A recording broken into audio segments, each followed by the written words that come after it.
So we want to do something today, man. This is by far, I'm going to keep it real, this is by far my favorite segment of the show. This is by far my favorite segment of the show. And this segment is called the Wealth Track. This segment is called the Wealth Track. Why do we call it, why do I call it the Wealth Track? It is because hip-hop is so much of a factor in our everyday life. And what I like to say is artists like Queen Latifah, artists like KRS-One, artists like Common, artists like Public Enemy #1, these people did not run out of raps. These people did not run out of raps. They did not run out of rhymes to tell us. What happened was that type of empowering music was not beneficial. That type of music of empowering us was not beneficial. Right?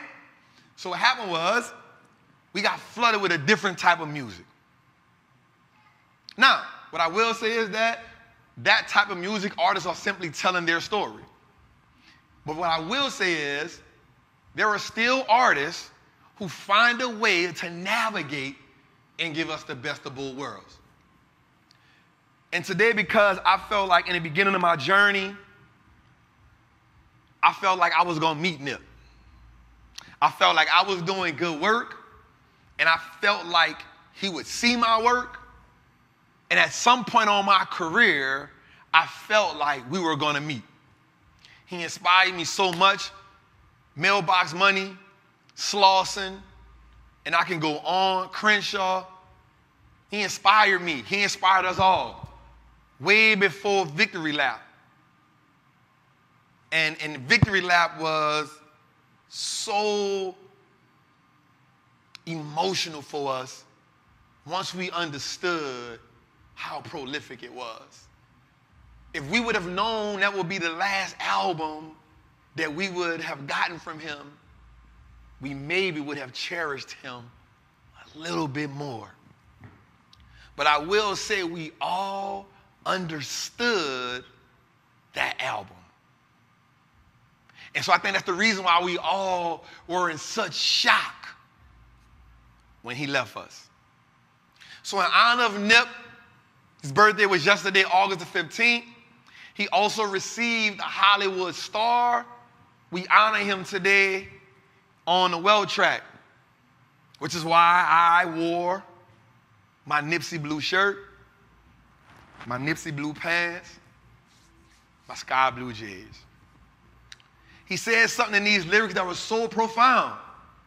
He says, open trust accounts, deposit racks, $1 million life insurance on my flesh, Beamers, Benz, Bentleys over Lex, Ferraris and Lambos, that's what's next. So let's break that down.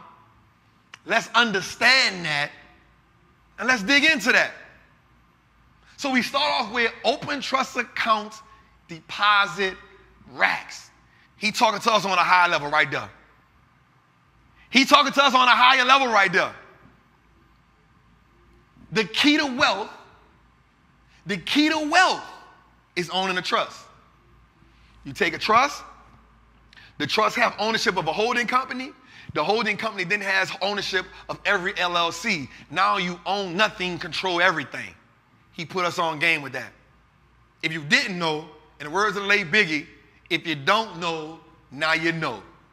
Let's say it again. Open trust account, deposit racks. Open trust accounts, deposit racks. So you open the trust. Under the trust, you get a holding company. The trust, right? The trust owns the holding company. The holding company now owns every LLC you put under them. And so now, when people try to sue you or when people come after you, you broke. Let me see something, y'all. Let me see something.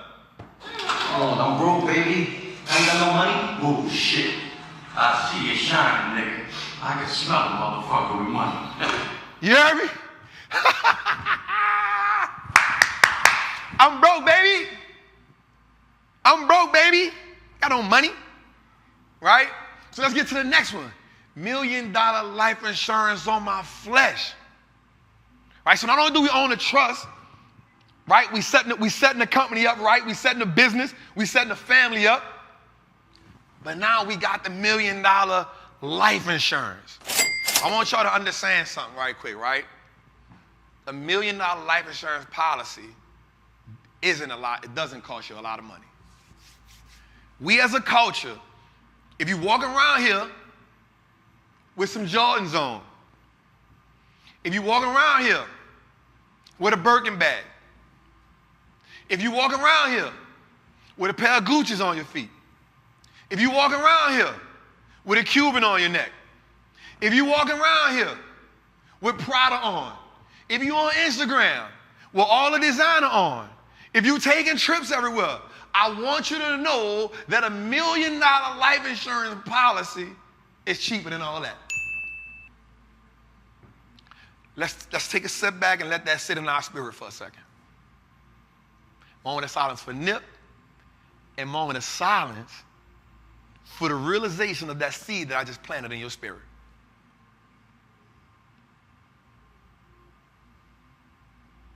All right, let's talk about it again. If you are walking around in this economy, if you are walking around in 2022 with Burberry anything, with Gucci anything, with Louis Vuitton anything, if you ever stood on a sofa in a club between 2020 and 2022, popping a bottle, if you ever took a trip, if you ever got a Turo, if you ever got an Airbnb, if you keep eating juicy crab twice a month, right? Yeah, if you eat if you eat juicy crab twice a month, I want you to understand that you can afford $1 million life insurance policy. I want you to understand that. Because here's what I want you to know. We are no longer looking at life insurance policy as just enough to bury us. I will not contribute to another GoFundMe. I will not do it. I will not do it. We have to realize something, y'all. Shout out to my friend Lindsay Smith. She told me something. I had a $150,000 life insurance policy at first. And I said, Lindsay, I got $150,000. She said, Trap, let me ask you a question. How long do you think $150,000 is going to take care of your child when you're gone? I said, ouch, because I thought $150,000 was enough. She said, Trap, how long do you think that's going to last her? And immediately, you know what I said in my head? I am dead longer than I'm alive. Everybody on here, I want you to understand that you will be dead longer than you are alive. In the beginning of the show, I said something that I want you to take to heart. You have to stop thinking like an individual entity and start thinking like a corporation. No real business owner, no company that is of extreme success sets itself up to die off after the founder is gone.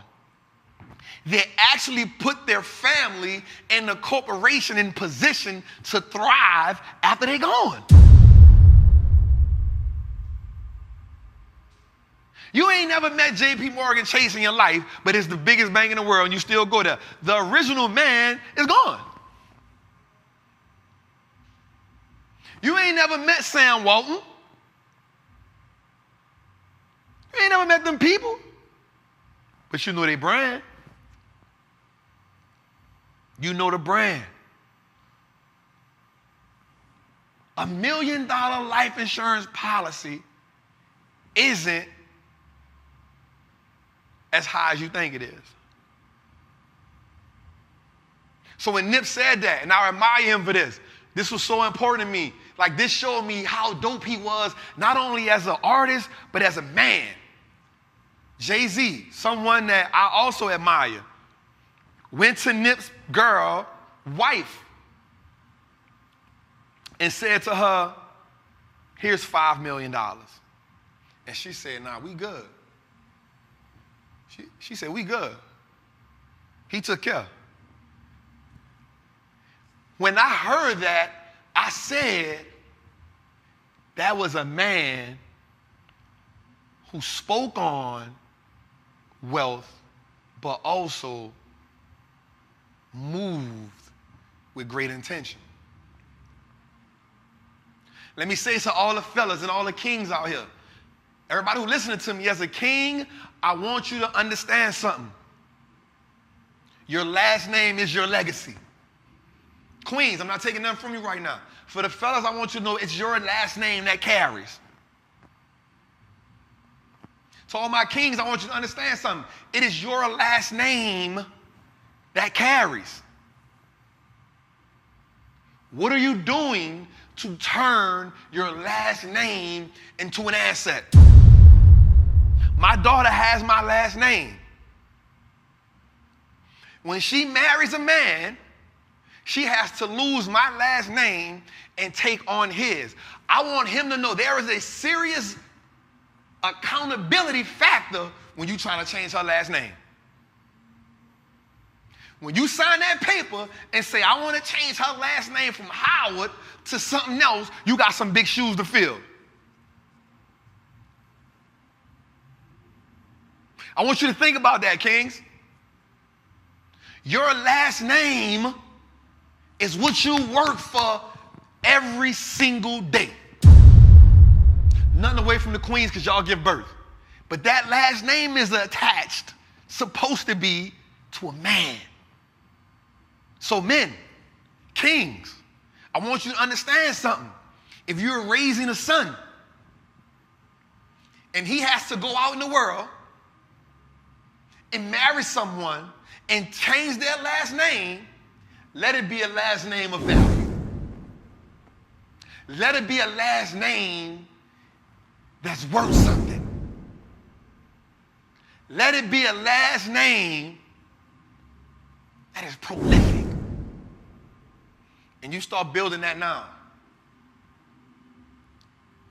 One of my dreams in this world, my great accomplishments in this world, is when my daughter has kids and her kids have kids, and if she's still alive, I want a big old poster picture of me in the house.